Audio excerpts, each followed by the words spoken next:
সেই জায়গা নিরিশা মোড়, যেখানে রবিবার সকাল 11:30 থেকে 12টা নাগাদ, সেই সময়ের মধ্যে আর 5টা রবিবারের মতোই কিন্তু সেই পাথর ক্রাসারের যে ম্যানেজার এবং ডাম্পারের যে মালিকরা, তারা কিন্তু হপ্তা অর্থাৎ পেমেন্ট নিচ্ছিলেন। এখানে কিন্তু চলতো প্রকাশ্যেই কিন্তু বিভিন্ন হোটেলের থেকে কিন্তু টাকা, মোটা অঙ্কের টাকার কিন্তু লেনদেন চলতো। দুষ্কৃতীরা এই যে রাস্তা, অর্থাৎ হস্তিকান্দা থেকে শালবদ্রা, এই রাস্তায় 5টি বাইকে করে দুষ্কৃতীরা মুখে কালো গামছা বেঁধে আসে, এসে রীতিমতো এই এলাকাটাকে কাঁপায় এবং দাপট দেখিয়ে কিন্তু এই যে এইখানকার যে হোটেলের ঠেকে সুদীপ বাস্কি তিনি বসেছিলেন, তিনি এলাকায় একজন ডাম্পারের ব্যবসায়ী এবং তার বাবা নলেজ বাস্কি কিন্তু পাথর খাদানের কারবার করতেন এবং মালিক পাথর খাদানের ব্যবসায়ী, এবং সেই নলেজ বাস্কির ছেলে সুদীপ বাস্কি এখানে বসেছিলেন এবং তাদের কাছে প্রচুর পরিমাণে টাকাও কিন্তু ছিল, যেহেতু সেদিনকে হপ্তার দিন ছিল।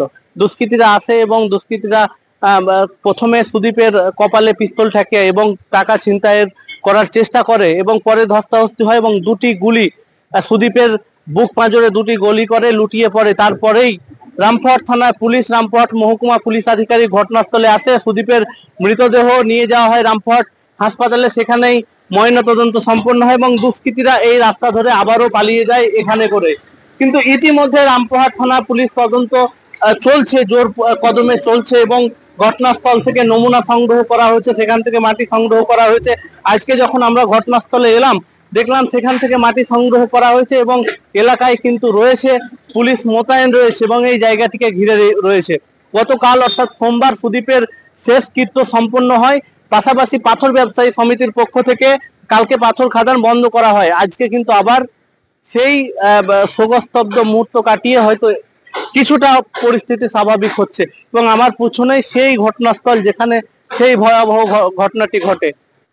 এই মুহূর্তে আমি রয়েছি সেই নিরিশায় যে মর্মান্তিক যে ঘটনাটি ঘটে, প্রকাশ্য দিবালোকে যে শুট আউটের ঘটনা, এবং তার যে অপোজিটে উল্টো দিকে যে পেট্রোল পাম্প রয়েছে, সেই পেট্রোল পাম্পের যিনি ম্যানেজার কাকু রয়েছেন, দীর্ঘদিন থেকে তিনি এই পেট্রোল পাম্পে যুক্ত, তবে তিনিও এই ঘটনার শিকার। 2013 সালে এবং 2017-18 সালেও উনারও মাথায় বন্দুক ঠেকানো হয় এবং তারপরে কিন্তু একবার দুষ্কৃতীরা লুটপাট চালায় আর একবার কিন্তু কাকা ধরে রেখেছিলেন। সেই অভিজ্ঞতার সাক্ষী কিন্তু কাকা রয়েছেন, একটু কথা বলবো। এই যে এখানে এই রকম ধরনের দুষ্কৃতিমূলক কাজ, আপনিও তো তার শিকার, কি হয়েছিল আপনার সঙ্গে?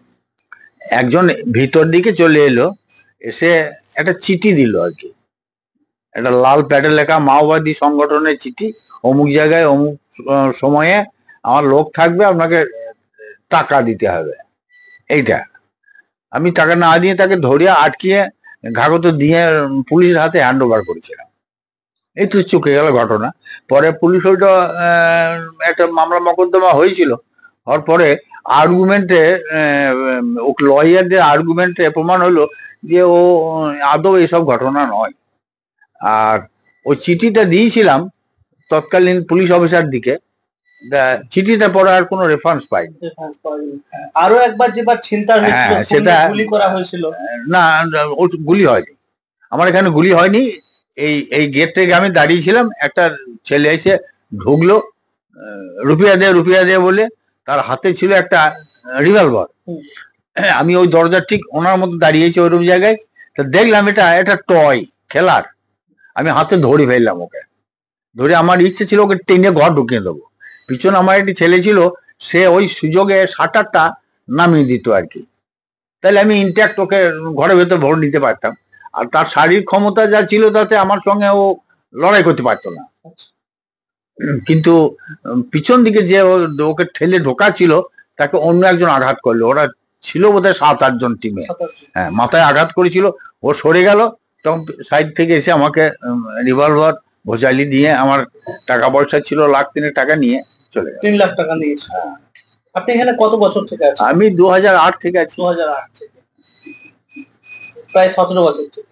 ওই রকমই হবে। কি নাম আপনার? আমার অলোক ঘোষ।